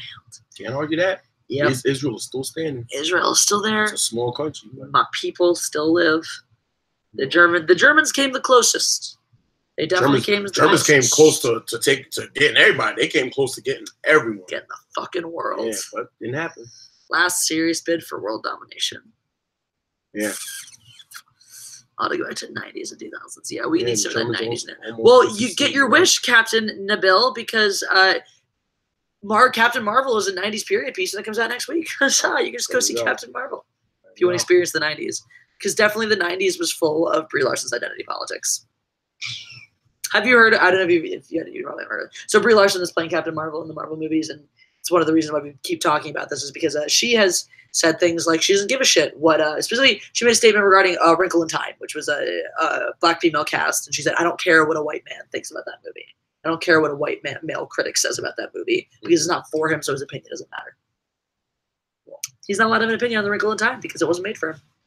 That's how that one works. Allowed to have an opinion on whatever they want. Just like she wants to make sure that there are more people of color and women who are covering her press pre-Captain Marvel release because it's important to have it not just be a bunch of white men because white men's opinions don't matter as much as everyone else's opinions. Didn't you know? Queen is the greatest band that ever existed. Fight me. I'm partial to the Beatles, but I can't deny some excellent Queen. Queen is fucking fantastic. She's pretty good. Brie Larson forgot how critical thinking works, if she ever knew. Brie Larson also she looks like she should have been one of the mean girls from Mean Girls, not like she should be a goddamn superhero. It's not what superheroes look like. What happened with the Super Bowl? I don't get it. What about the Super Bowl? I feel like that's just being used as bait. Like what happened to the Super Bowl this year with the halftime. I didn't pay attention to the Super Bowl this year. Captain Nabil 7 got to be more specific, bro. Yeah. Rami Malek was good as Freddie Mercury. I've heard this. I still have not seen the movie, but I've heard he's fantastic as Freddie. I heard the movie's fine, but then his Freddie is outrageously good. Oh, my bleedy hand. You never told me the story. You told me you were running from the cops, and I believed you. I wasn't. It's not true. I would have believed you because I got crazy friends that tell me all kinds of crazy stories about videos. I was riding one of the Lime scooters and I wiped out. Well, what? I was riding a Lime scooter and I wiped out. A what? A Lime scooter. All electric scooters. It's the ones you can rent. When you fell? Yeah. Oh. But running I was from going. The cops sounds a lot more fun. That's why I said that. To be fair, I was going faster on the scooter to get this than David Sierra was on his motorcycle when he broke his ankle. So, yeah, suck it, David. Nick Rutis, to quote Charlie Wilson, these things happened. They were glorious and they changed the world. And then we fucked up the end game. Way to go, Marvel. Charlie Wilson, the singer? Or maybe from the movie Charlie Wilson's World. Oh. Mm. I'm not singing. It's a good quote, though. It's a good quote. I was going a solid 15 miles an hour when I wiped out. Thank you very much. And executed a perfect side fall break. Thank you very much. Some icy hot fuel. Not this. That's going to sting like a motherfucker. Not on the open wounds. The bruise is fine, but not on the open wounds.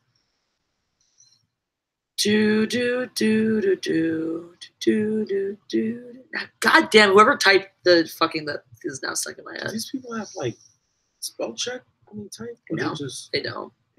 They're probably all drunk anyway. Some of them, some of them are not native English speakers. Remember that. That's true. We have actually I'm very proud of my very international demographics. Only about 50% of my viewership is American. Oh, so you're international. I am international. I got Australians, I got Germans, I got Brits, I got South Americans, I got Central Americans, I got all kinds of people. I, for one, will not pay to see Captain Marvel. I see it at all. Captain Marvel. Captain Marvel. Okay. Because men don't matter anymore. Yeah, I know. I should have played Captain Marvel. Wow, man, yeah. Oh, okay. It's too bad. Too bad. Should have put myself in a better position to get cast in that kind of role. It wasn't. Would have been quite old enough, but to have had the trajectory that would have led me to a Marvel audition by the time they were casting Captain Marvel. Because obviously they wanted somebody with a successful past. They weren't casting an unknown in that role. So, yeah. Alita for the win. It's good. I'm not quite drunk, but I'm getting there. You are somewhat drunk. Hooray. Huzzah. I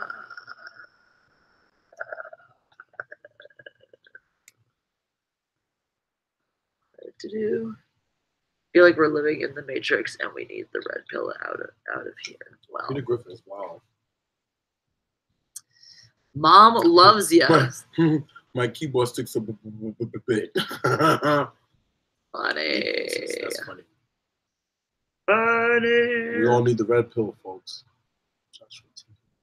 I'm like mixed on. Are you a fan of the Expendables? Wild Man Beyond. Are you a fan of the Expendables? Are you? Oh, me? Am I? I actually. What's the Expendables? Is that the one with like all those? It's all like the Schwarzenegger and all the and Jean-Claude Van Damme. Yeah. What's the guy from Walker, Texas Ranger? No, isn't Stallone in it as well? Yeah, Stallone's in it. What's the guy from Walker, Texas Ranger? What's his name? Somebody type in the guy from Walker. Who was it? Tell us who the guy. What's his name? He's a martial artist. He's an actor. Wait, that's not Chuck Norris. Thank you, Joshua. Chuck Norris. They were all in that movie. Yeah. Or maybe Chuck Norris was in Expendables 2 or 3. Yeah. Anyway, so watching from Tatooine, sand is getting everywhere. I hate sand. Yeah, yeah. He was in it, right? He was in it, right? In the Expendables? He was in Expendables, right? I think so. I'm pretty sure. Maybe it wasn't the first one, but maybe he was in the second or third one. Chuck Norris trained with Bruce Lee. But anyway, I'm pretty sure he was in one before that. Oh, Reese, hey, just late, cool. Can't stay. All right, good night, Reese. He was in Expendables 2. Expendables 2. Okay, and then he said he was in 3. Okay, yeah. There you go. I think it was 2. Okay. The new Hellboy trailer is great. That's a great cast. That's a blockbuster cast. Dude. You got all the great that is true.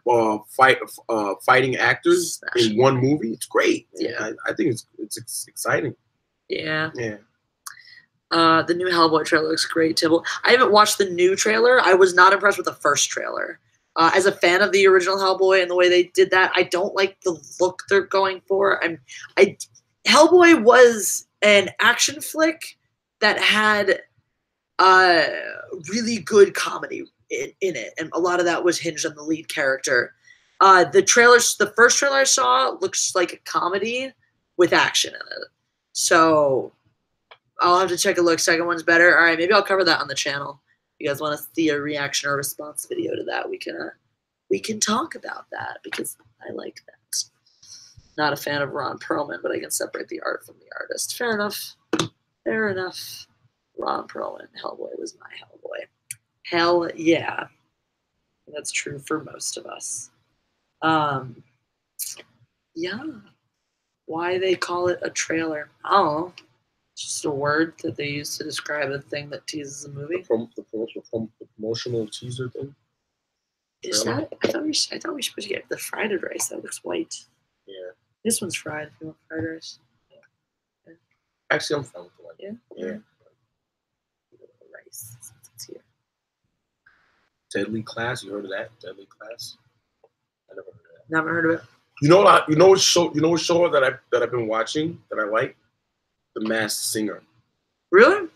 Yeah. I predicted like 7 of them. I got T-Pain, Gladys Knight, Tori Spelling, Ricky Lake, and somebody else I got. See, I don't listen to a lot of Donny Osmond. I predicted Donny Osmond. I know like rock singers. I don't think I would know a lot of these singers. Well, the thing is that and LaToya Jackson, I predict LaToya. What happened is they give you clues as to who they are. So it's a big mask, and they have like a rabbit or a lion. Yeah. You have to predict, and then they sing. Yeah. Some of the people are professional singers, some aren't. And you have to guess who it is, but they give you the clues. So then from the clues you can figure it out. I don't know, because like a bunch of people you name, I don't think I would have the context to figure them out anyway. Yeah.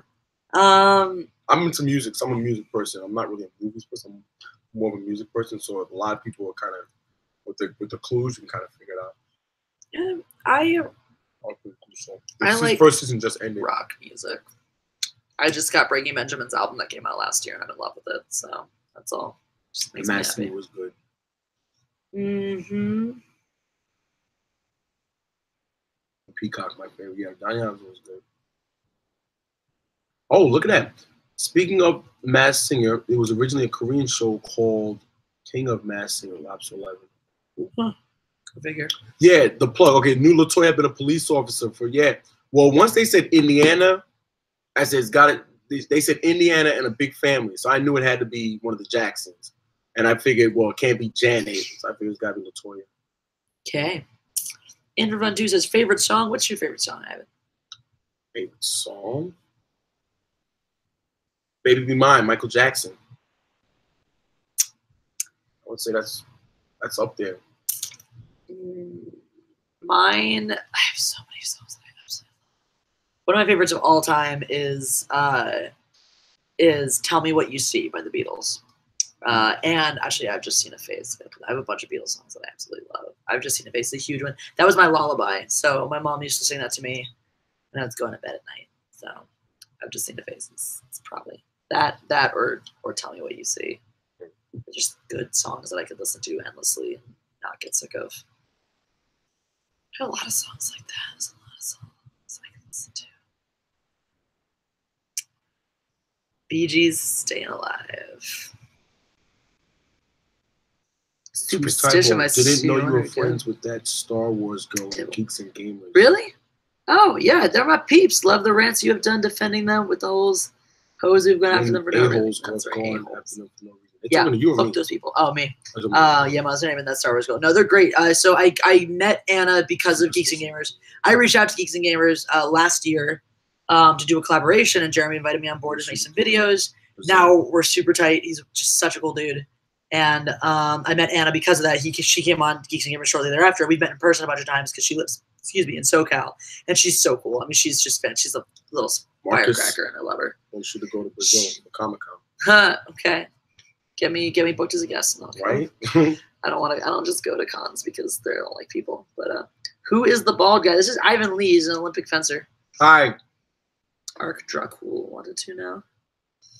Are you a fan of RoboCop? What do you think of the Robo KFC ads, and are you up for the upcoming movie or RoboCop returns? I always enjoyed RoboCop. I always had a special place. I've watched it a bunch as a kid, and like the movies as a kid especially. And They were entertaining to me. I haven't really seen any of the stuff for the new one. I'm not sure. I don't really like the whole reboot. Well, I don't think I've seen the KFC ads actually. But I'm not really. I've always not. My general bias is against anything remake or reboot. That said, I have very mixed feelings on the new Men in Black because, on the one hand, it's just kind of a rebooty kind of thing. On the other hand, I love those movies, and this one actually looks really good. So, kind of looks good. Have you seen any of the Men in Black trailers for the new one? It looks good. Yeah.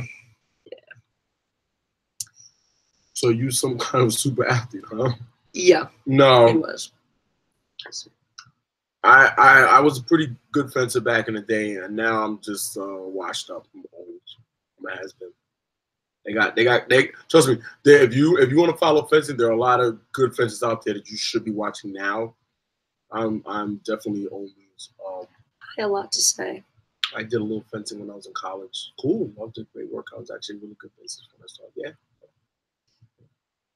Thor and Valkyrie and Men in Black. Yep, looks cool. Whites or blacks better at fencing? Places nothing to do with it.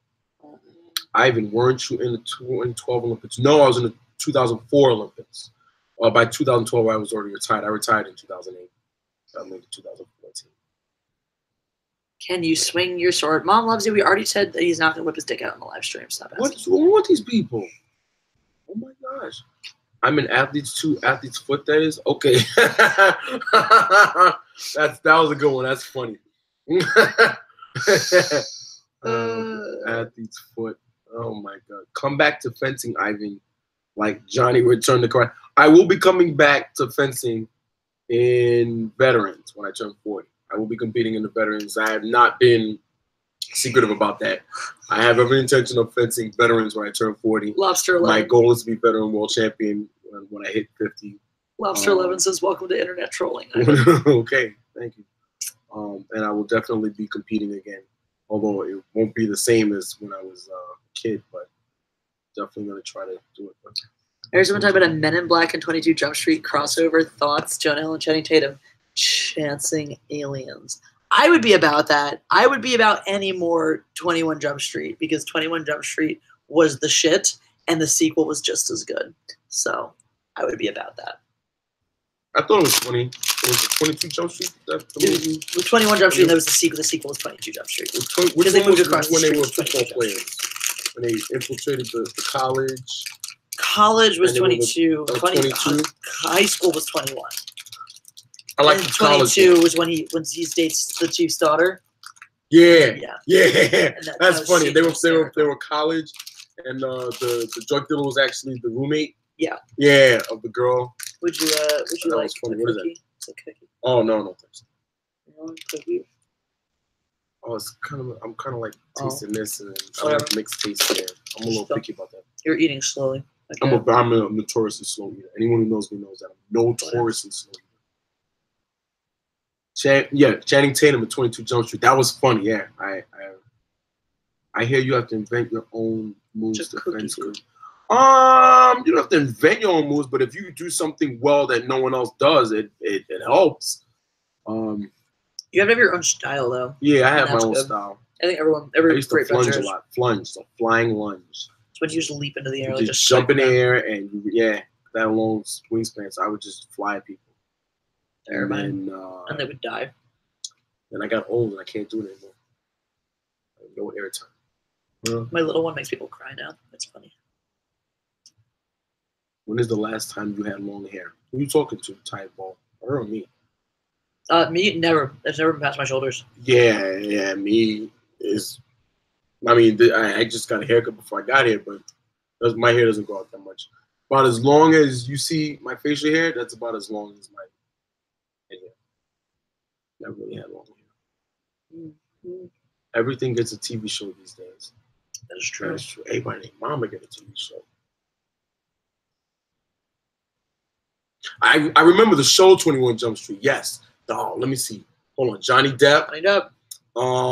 And Holly Robinson was in it. And then Tori Spelling was in it. Mm. Was it Toy Spoon or that was it 90210? No, that was 90210. My bad. My bad. You really just confused those two No, shows? yo, I did. Oh my gosh. Sorry. No. But it definitely Holly Robinson and Johnny Depp were in it, right? I can't remember all the other people. Oh my god. Old school Jeremy suggested a name for you. 37 Flunge Street. 37 Flunge Street. I dig it. Flunge Street? Well, he corrected it's supposed to be himself later. Flunge Street? He corrected himself. Flunge Street, that is. Why 37? Because you're 37. Oh, okay. I like that. I see what you did there. I like that. 37 Flunge Street. I can work with that. Okay. That's the best one so far. That is definitely the best one. 37 Flunge Street. 37 Flunge, but then I'm gonna be 38 soon. So well, then we'll change your name to 38 change Flunge it. Every Street. year we'll change it. It'll be like you'll get a sequel. Yep. Just like the movie. Just like the movie. Exactly. I love how they justified it too. They're like, we call this 22 Jump Street because it's the sequel. And they're like, we moved across the street.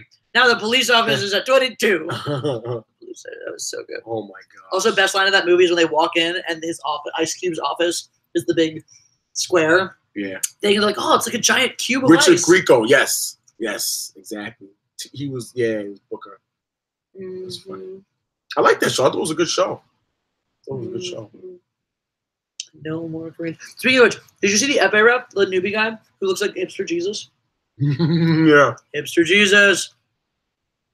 I have no idea what his name is. A lot of young refs. I'm never going to learn it. I'm just going to call him Hipster Jesus. We got some refs that look like they're still in high school. Dude, that chick today, the chick I was working with? Yeah. No bueno. Yeah, it was rough. No bueno. It was rough. She's not ready to be at a neck. No. She's sweet. And look, kudos to her for understanding her limits.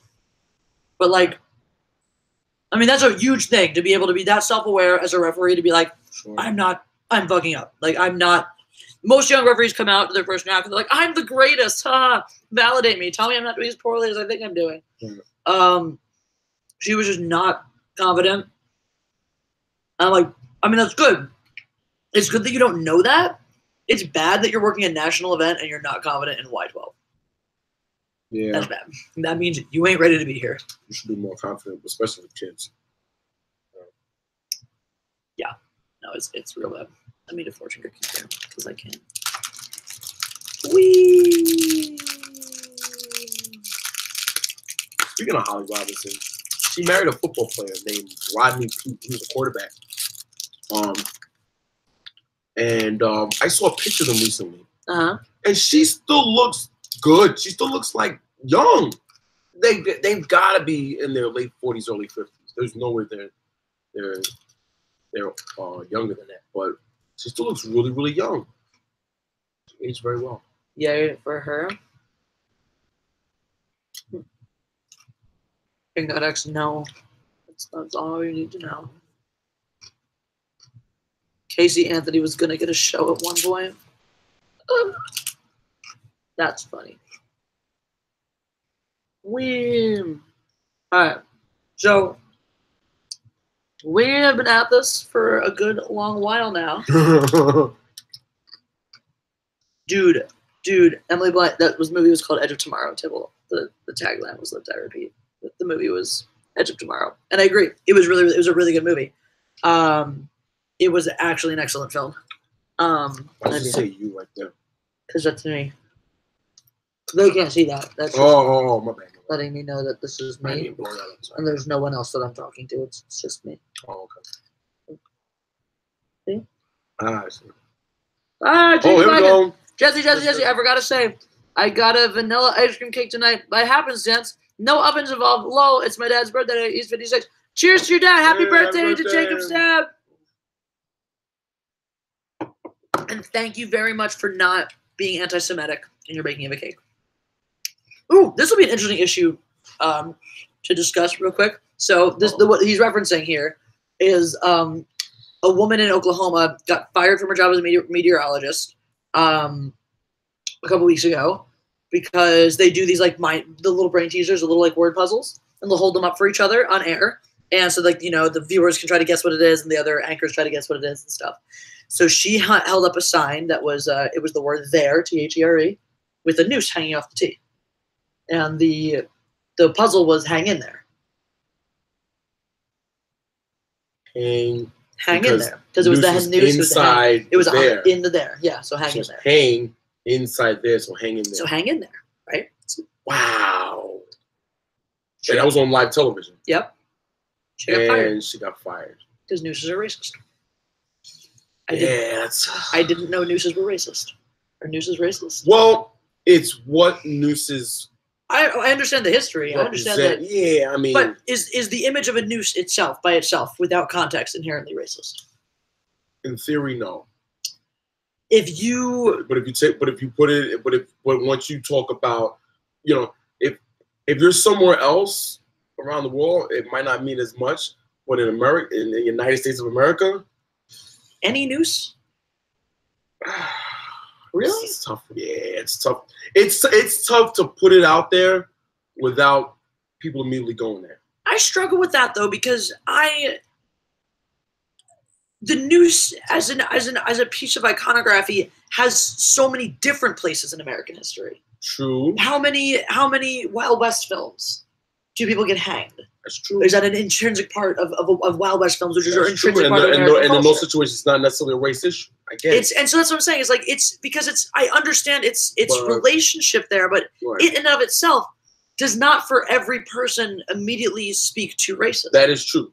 But the company's got to think about the business and the way the company looks. I can agree with, like, if you draw a picture of a noose hanging from a tree, sure. Oh yeah, sure, definitely. That's a lynching right there. Like, there's no other way around that. You can't. Right. But the game Hangman that we all played as children. Good point. No one's drawing their stick figures in blackface. Right. Fucking hope they're not anyway. That would be kind of fucked up. That's a good point. You know, like, we played Hangman as children. Was that racist? No. You just no. You drew a gallows, you drew a noose, you drew a dude in the noose, true. And if you didn't get the word in time, he died. Drew the body, drew the leg, arm, and that was it. Yeah, that's true. And there was nothing racist about anything about it, right? That game, you know. But yeah, noose, yeah. So that's where I struggle. Is like, at what point did this suddenly become? Because this is the first I'm hearing about this. Right. At what point did this suddenly become? The first I'm hearing about this too. I didn't know. I mean, like, just the noose as something you get fired over. If the thing is hang in there, I mean, there's nothing racist about that phrase. Hang in there. Clearly, you're trying to get someone to think nooses mean hang, because that's what you use the noose for, to hang something. Exactly. So and it's inside the words there, hang in there. I can understand a knee-jerk reaction to seeing it and going, oh shit, and then understanding the context, but has no racial implication whatsoever. The intention is not for someone to be racist. The intention is for them to get the That's like, all right, so a swastika. A swastika is originally, in its original form, an Indian symbol of peace and unity. Okay. Right? And that's when it's specifically drawn in a certain way. So the arms are in, perpendicular and parallel to the floor, or to the, to the ground as you look at it. A Nazi swastika is very specifically on that angle. The arms are always clockwise, and it's in the white circle on the red background. It's a very specific context. Something different. Yes, in that context. Now, that said, when I see it in its peace symbol context, I get a visceral response to that, the same way you did when I mentioned it. Do you find it offensive as someone who's Jewish? No. So I have a visceral response because of what that image means to my people. Right. So even when it's in an innocuous context, in different colors, in a different shape, I have a visceral response to it. Right. I'm never going to accuse someone of being anti-Semitic or ask for them to be fired or call for discipline against them for using it in its non-offensive form. So I can understand the emotional response. I think you're being objective. I can objective when you do that. Understand the emotional response. But that's the thing, is we're a thinking people. We're sapient. Sure. Exactly, Mom loves you. Exactly my point. So, but my point is that the same way that, like, you might have a visceral reaction to seeing a noose, if you understand that it's being put specifically in a non-offensive context, it's not the person drawing it or showing the image is not being racist or committing a hate crime. Right. The same way, if I look at a swastika intended as the symbol of peace, I will still have a visceral response to it because it calls up that relationship. I'm still going to feel a little bit uncomfortable for a minute while I process. That is because you're a normal human being that takes context and consideration of realities. People don't have enough to outrage for outrage. Exactly. Yeah. And that's what's so fucking wrong with us. That's what's so anti-intellectual about this. You definitely have to look at the context in which the message is sent. Exactly. Before you jump and automatically say it's racist. So, I agree. So I don't think this woman should have lost her fucking job. No, no, because I don't think she meant it to be, racist.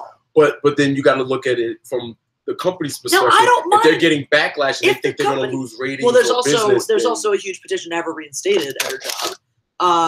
Because people are outraged. Because they're realizing, the punishment doesn't fit the crime. It doesn't. Not that even crime. And if you want to issue a statement of apology, or if you want to require her even to issue a statement of apology for anyone it may have offended, companies will preemptively fire someone in order to stay off the which is stupid. Yeah. Which is idiotic. That's mob rule. They just don't want to deal with the. That's mob rule, and that's why our country has ceased to be a country of intellectuals and one force, one balance. Yes, you should lose. Country of fucking morons. Americans want to feel that they are not being racist.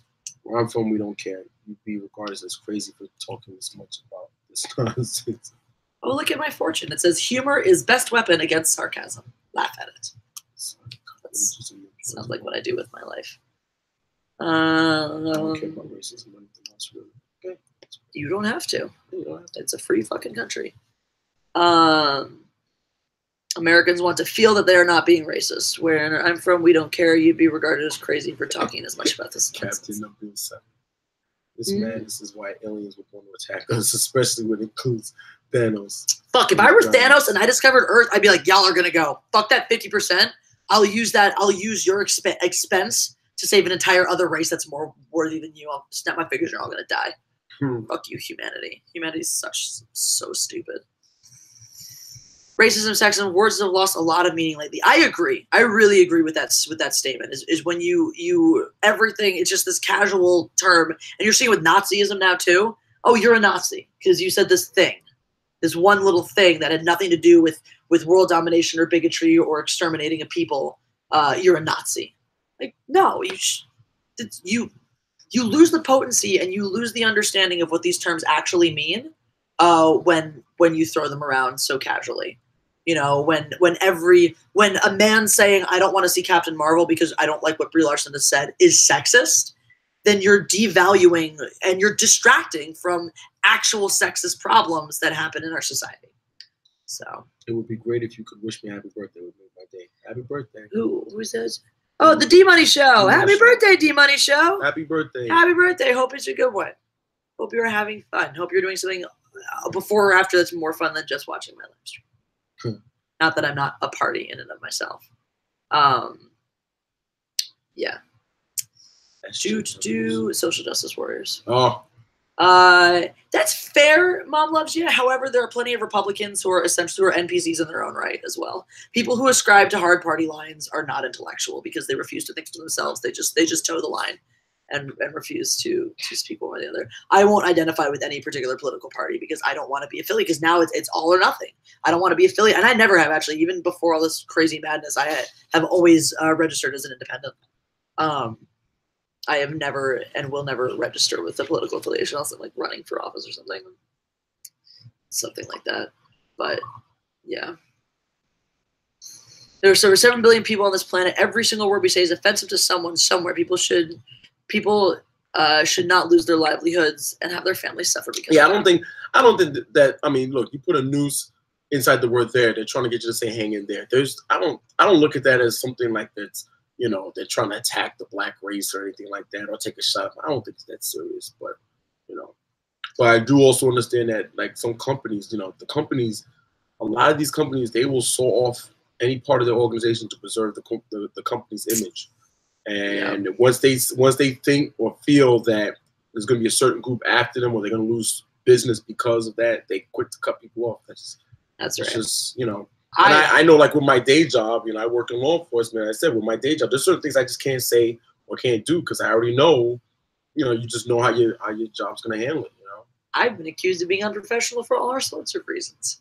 I got in a lot of trouble for asking a coach to very, very politely to take his hangover somewhere else. I even almost started a fist fight with a coach, and nothing bad happened to him. What do you mean I almost started a fist fight? You almost started a fist fight. I didn't hit anybody. You almost instigated a fist fight. Didn't hit anybody. Yeah, so I said almost. You just said almost. Almost. I got a speech. I got a lecture. Oh, anyway, sorry. That was the, you got a lecture. I got a year probation. Oh, yeah, because the person. Yeah, I'm still on, well, technically, I was almost up now, a couple months, and it's up. Well, because no one filed a complaint against me. Yeah, well, because you're angry. I mean, and they probably would have complained against me. Probably would have. Okay. Really? Yeah. What is wrong with these people? No, this person. Are we talking about this person who's deciding that racial slurs are a fun thing to say?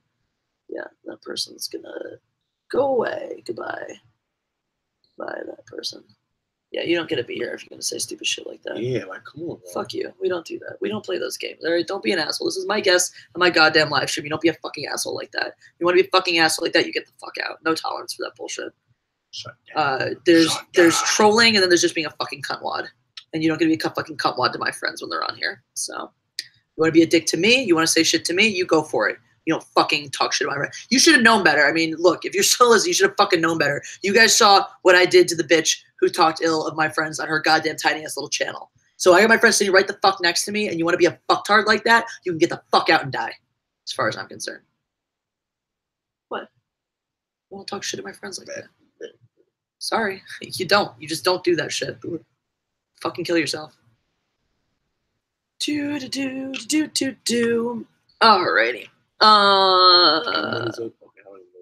Yeah. I don't know. Oh, so the point I was making about the noose is that it was just going back to the Jacob Wagon super chat was if we're gonna take everything into the fact that at some point in its large and varied and storied history has been offensive, then why don't we get rid of all of our gas ovens? Because gas ovens are very offensive to the Jewish people. So, that's an interesting point. Yeah. So Jacob Wagon, that's why he wanted to tell me that you only have electric. Only electric ovens. Can't have gas ovens because they're anti-Semitic. Gas ovens. I mean, they're anti-Semitic. Think about it. A lot of Jews were murdered and they used gas ovens. That's a good point. So gas ovens are there for anti-Semitic. Good point, though. And I'd rather not go that direction. I'd rather just because gas ovens doesn't mean that's just what they use to do it. It doesn't mean it wasn't invented for that purpose. Right. That's not what they exist for. But now, if I'm at work at my job and somebody puts a picture of a noose on my locker, well, that's fucked up. That's different. Someone draws a swastika on the microwave. That's different, yeah. Right? But when they put the noose on the word "there" to say "hang in there," I don't think that's the message that they were trying to send. So yeah. I mean, should she lose her job for it? No. But then also you got to think, like, if you know that you could lose your job for something, then you got to think. Well, that's my whole point is I don't think that it occurred to her. Until this conversation happened, I had no idea that just holding up a picture of a noose in an innocuous context could be construed as racist. I had no idea. Obviously, I understand the history there and the sensitivity towards something like that and the imagery that it could be associated with, but I had no concept that in and of itself, that single item in an innocuous context was racist. In Austria, they canceled the annual celebration over their victory over the Ottomans because it's offensive for Muslims in the city. Yeah.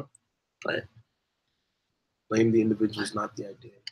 It was the Ottoman Empire, though. Just because the Ottomans happen to be Muslim doesn't mean that. We can't celebrate victory. It's fucked up. That's fucked up. That's all stupid. Nooses were used for hundreds of years as a symbol for justice. Crosses were a method of execution. I just think it's weird that that's a symbol of Christianity. I'm sorry, I just do. It's an execution. It's like having the electric chair or a noose as the symbol for your religion.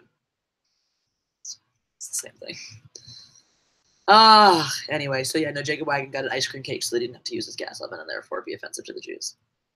It's very considerate of him. During 9/11 in the Middle East, people celebrated with cheers, not mourning of the tragedy. That is true, not necessarily of whole nations, but certainly of hate groups that don't like.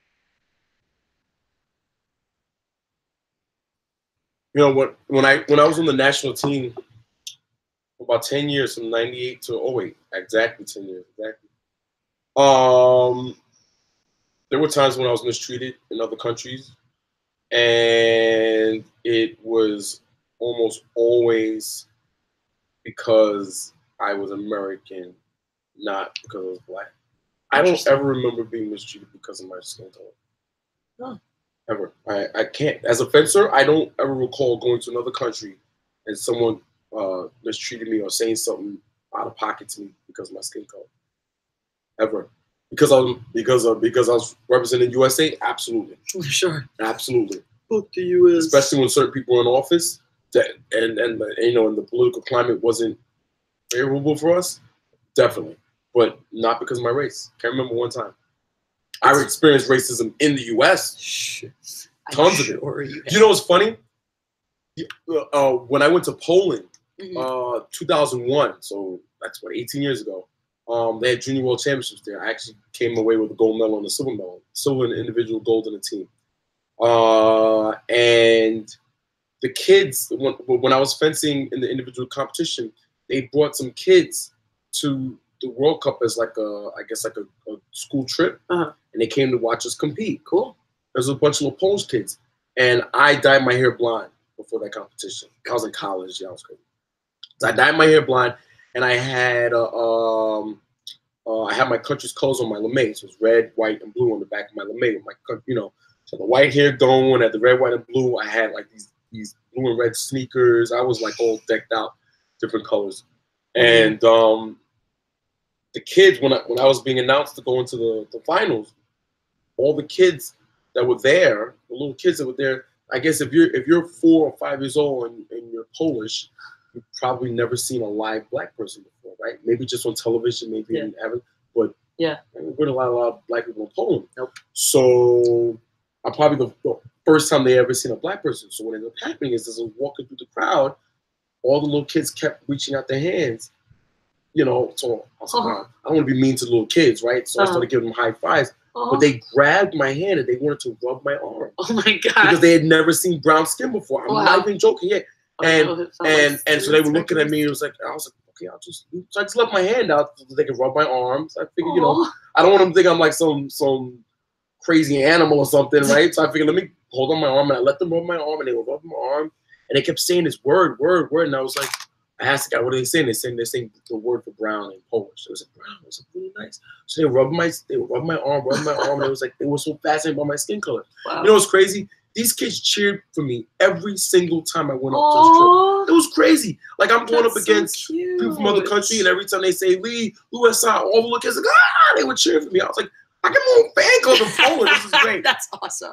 Yeah, it was awesome. It was an amazing experience. I didn't think that was racist. There was nothing racist about it. Those 4 and 5-year-olds, they're just doing what comes naturally to them. They've never seen a black person before. It's something new. They're curious. They were curious. Yeah.